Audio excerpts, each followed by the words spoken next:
제60화 망하는 것은 자만하는 것이 시작이다.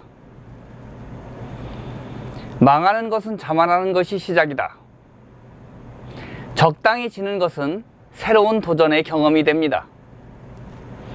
세상을 살면서 한 번도 실수도 안 하고 살면 좋겠지만 그런 경우는 더욱더 큰 실패로 다가오기 마련입니다. 그래서 작은 실패는 오히려 인생을 살아가는 밑거름이 되기도 합니다. 그러나 큰 실패를 하면 두 번 다시 일어날 수 없는 재난이 됩니다.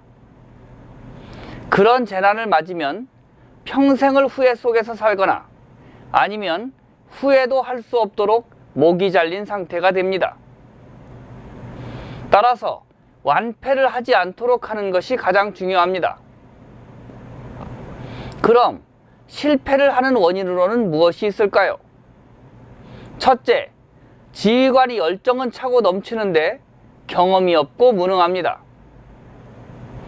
이런 지휘관일수록 근거 없는 자신감으로 충만합니다. 그래서 큰 소리를 치면서 무엇이든 할 수 있다고 자신합니다. 대개 이런 사람들은 자신의 경험이나 능력이 없기 때문에 연줄에 연연하는 사람들이 많습니다. 그래서 부족한 실력을 쌓을 생각은 하지 않고 어떻게든 줄을 잘 타서 일을 맡으려 합니다. 이런 지휘관 밑에 있는 참모들도 역시나 그 밥의 그 나물처럼 비슷한 생각과 행동을 보입니다. 끼리끼리 놀기 때문에 그렇습니다. 두 번째는 탈출로가 없습니다. 어떤 작전이든 완벽한 작전이란 없는 법입니다. 아무리 조사를 확실히 하고 준비를 철저히 한다고 해도 세상 일에는 항상 변수가 있기 마련입니다. 그래서 어떤 상황이든 탈출로가 필요한 법입니다. 뭐 아니면 도라는 식으로 일을 처리하면 반드시 완패가 나오기 마련입니다. 세상을 도박처럼 살면 끝도 도박처럼 됩니다. 그것은 비단 전쟁뿐만이 아닙니다. 사업을 하면서 자신의 전 재산을 걸고 도박을 하듯 하면 한 번의 실패에 자신의 전부를 잃게 됩니다. 사업을 하다가 망해서 길거리에 노숙자로 전락하는 사람들은 최후의 보루를 지키지 못했기 때문에 그런 것입니다. 어떤 경우든 자신이 살 집과 3년치 먹을 양식은 확실하게 준비를 해두고 일을 계획하는 것이 중요합니다.